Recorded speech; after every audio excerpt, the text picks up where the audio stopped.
जो पाकिस्तान की तरफ से स्ट्राइक्स की गई हैं अफगानिस्तान पर, तो अगले चंद घंटों के अंदर हो सकता है कि पाकिस्तान पर कोई हमला हो अफगानिस्तान की तरफ से। हाँ, आपने देखा होगा कि पाकिस्तान की तबाही आज जो है उसके पीछे यही सारा अफगानिस्तान वाली साइड से जो छाया था। चाहे उसमें हम लोगों ने पैसे बनाए, डॉलर बनाए, उसके एक्सचेंज में यहाँ हेरोइन आई, यहाँ दहशतगर्दी आई, यहाँ क्लाशकोव कल्चर आया, जो कि इस वक्त पाकिस्तान की जो टोटल तबाही का बायस वही। लेकिन इसमें एक दूसरा एंगल ये बताऊंगा कि इस वक्त एक डेलीगेशन काबुल के अंदर बैठा है जिसको लीड सादिक साहब कर रहे हैं। सादिक साहब is a very prominent diplomat, Washington DC में भी रहे हैं वो, और अफगानिस्तान के अंदर वो एम्बेसडर, वो लीड कर रहे थे एक डेलीगेशन को काबुल के अंदर। जो दूसरा सिनेरियो आया है सामने वो ये आया है कि उन्होंने जाके उनको तालिबान को कहा, उनके इंटीरियर मिनिस्टर को, कि ये आप, हमने कई दफा आपको कहा है, आपकी सॉइल से, आपके सेफ हाउसेस से लोग निकल कर जाते हैं और पाकिस्तान पे अटैक करते हैं, हमें इसका हल बताएं। और उसके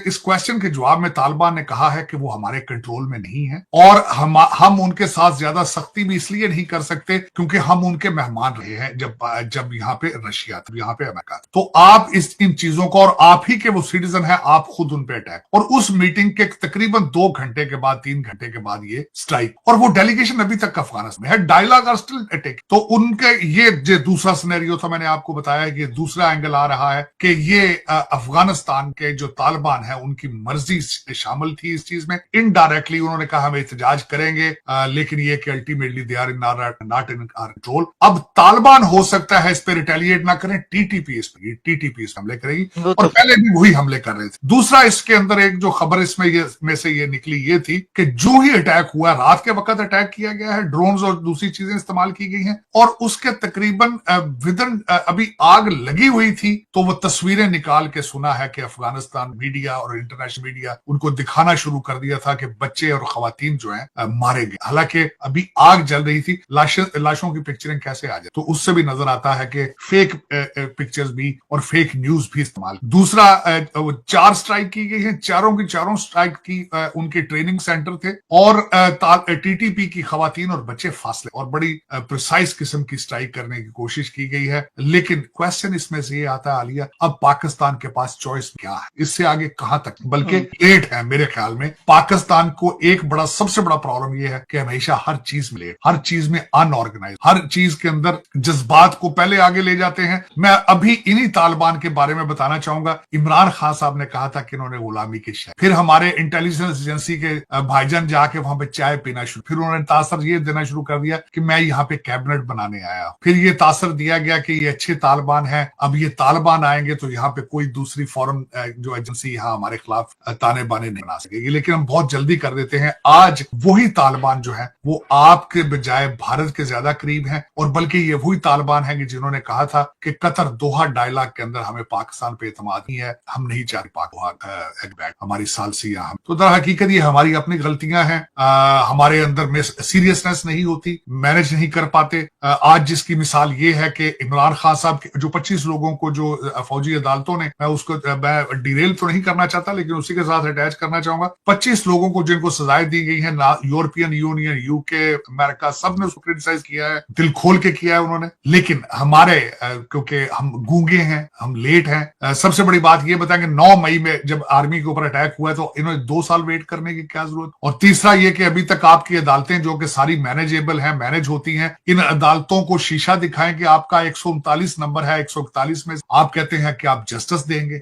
खान साहब ने कहा है कि जी मेरे केसेस चलाएं तो इंटरनेशनल ट्रिब्यूनल बनाया जाए जो कि आके मेरे केस कोर्ट्स को ऑब्जर्व करे। तो भाई मुझे ये बताएं, जो 55,000 लोग हैं जिनके केसेस इस वक्त सुप्रीम कोर्ट में सिविलियंस के लगे हैं और उनको देखने का टाइम नहीं है, उनके लिए कोई ट्रिब्यूनल नहीं बनाया आ सकता इंटरनेशनल ट्रिब्यूनल, उनको कोई एतराज नहीं। दूसरा मेरा क्वेश्चन ये है कि आज यहाँ पे हमारे कई अमेरिकन जो है रिपब्लिकन भी हैं, ट्वीट पे ट्वीट कर रहे हैं, कांग्रेसमैन परेशान हैं कि इमरान खान को क्या, गुटानमो बे भाईजान अभी खुला है जहां आपने लोगों को जानवरों की तरह, कुत्तों और बिल्लियों की तरह पूरा ला के पिंजरों में बंद रखा है 20-20 साल बगैर चार्जेस, अभी वो आपकी हिस्ट्री में मौजूद है। तो आप इतने भी जज्बाती ना हो जाया करें कि आप, और दूसरा अभी मिसालें मौजूद है, आपको इतराज है पाकिस्तान की कोर्ट्स के ऊपर, तो यहाँ पे न्यूयॉर्क के अंदर जो कुछ डोनाल्ड ट्रंप साहब के साथ हुआ, मर्जी की स्टेट थी, मर्जी की ज्यूरी थी, मर्जी का जज था, मर्जी का प्रोसिक्यूटर था, तो आप अपनी बैकयार्ड में पहले अपने कानून तो अपनी अदालतें तो ठीक कर लें, फिर देखें दूसरी तरफ इंग्लैंड के अंदर जो पिछले दिनों वो रॉयट्स हुए थे, वहां किस तरीके से इन्होंने अपनी अदालतें 24 घंटे खोल खोल के,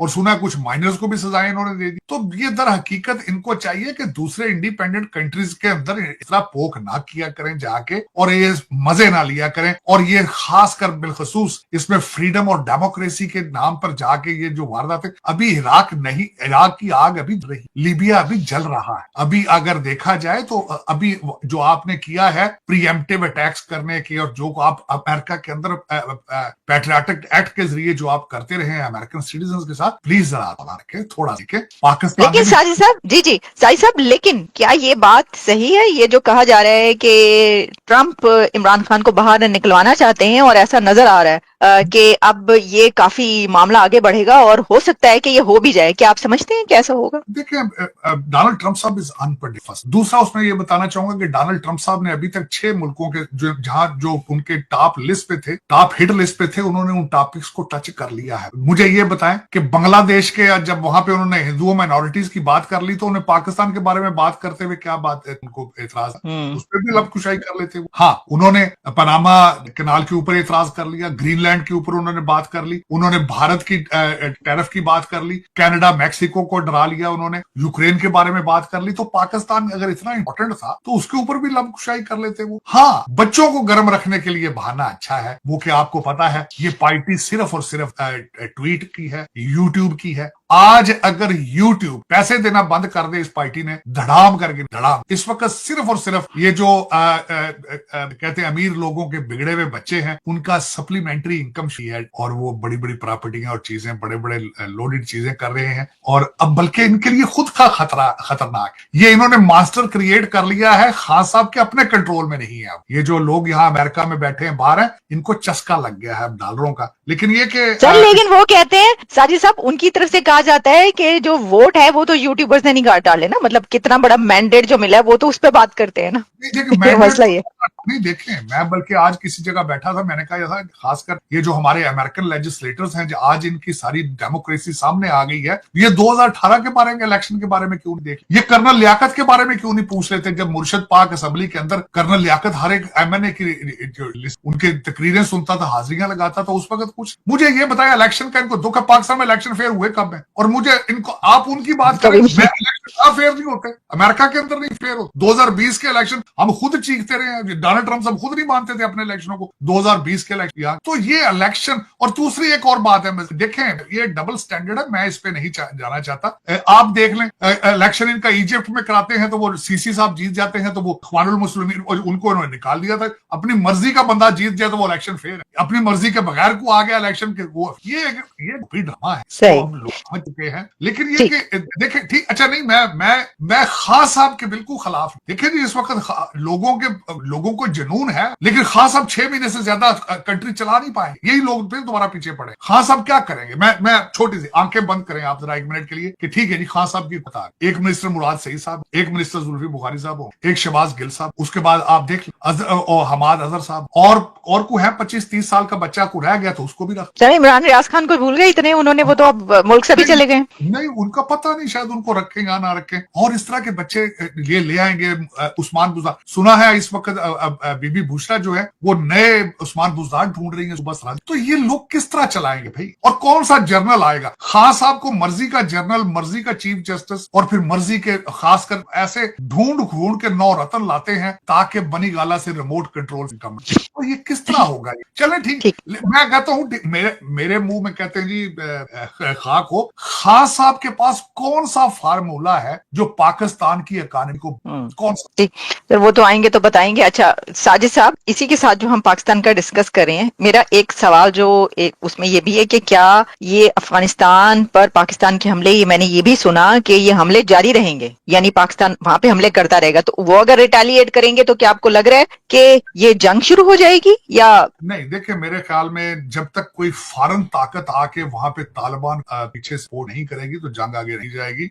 उनकी कैपेसिटी एबिलिटी पाकिस्तान आर्मी जितनी नहीं है, लेकिन ये कि इसके बगैर कोई हल है इनके पास। पाकिस्तान ने बहुत मिन्नतें की, इसमें मैं बता रहा हूं आपको, इन्होंने बड़ा सबक है, लेकिन ये कि वो बाज नहीं आते। अच्छा, उनका आपके देखने वालों को पता होना चाहिए कि टीटीपी की डिमांड क्या है। वो कहते हैं इस्लामिक गवर्नमेंट यहाँ पे शरीयत। पाकिस्तान के एयरफोर्स ने मंगलवार रात अफगानिस्तान में हवाई हमले किए हैं। पाकिस्तान ने कहा कि उसने टीटीपी के ठिकानों को निशाना बनाते हुए ये हमले किए। वहीं अफगानिस्तान की तालिबान सरकार ने हमलों में आम लोगों की मौत होने का दावा करते हुए कड़ी नाराजगी जताई है। साथ ही उसने ये भी कहा है कि हम बदला जरूर लेंगे और बॉर्डर पर हलचल बढ़ा दी है। अफगानिस्तान ने पाकिस्तान सीमा पर टैंक और दूसरे खतरनाक हथियारों की तैनाती बढ़ा दी है। वहीं पर काबुल फ्रंटलाइन ने बताया कि पाकिस्तान के साथ बढ़ते तनाव के बीच तालिबान सरकार ने सीमावर्ती इलाकों में भारी हथियार तैनात किए हैं। भारी और विमान भेदी हथियार सीमा की तरफ भेजे जा रहे हैं। हथियारों की तैनाती अफगानिस्तान के रक्षा मंत्री मोहम्मद याकूब मुजाहिद की पाकिस्तान को चेतावनी जारी करने के बाद की जा रही है। याकूब मुजाहिद ने स्पष्ट किया कि पाकिस्तान के हवाई हमलों को नजरअंदाज नहीं किया जाएगा और इसके खिलाफ कड़ा जवाब दिया जाएगा। वहीं पर पाकिस्तान के एक्सपर्ट्स का मानना है कि तालिबान की हैसियत नहीं है कि वो हमें जवाब दे दे। हमारे पास परमाणु बम है, हम एक गिराएंगे पूरा तालिबान खत्म हो जाएगा। लेकिन शायद ये भूल जाते हैं कि यही तालिबान है जिसने अमेरिकी सैनिकों को भी बाहर खदेड़ मारा था। हालांकि अमेरिका खुद की मर्जी से ही अफगानिस्तान से निकला था, लेकिन पाकिस्तान इसको हल्के में ले रहा है। वहीं पर अफगानिस्तान की तालिबान सरकार ने कहा है कि इन हमलों में आम लोगों को निशाना बनाया। हमलों में महिलाओं और बच्चों समेत कई शरणार्थी मारे गए, जिसे बर्दाश्त नहीं किया जा सकता। कुल मिलाकर जल्दी ही पाकिस्तान पर कुछ बड़ा हमला हो सकता है और इससे जुड़ी हुई खबर लगातार हम आपके लिए लेकर आते रहेंगे। देखते रहिए इंडिया वेब न्यूज।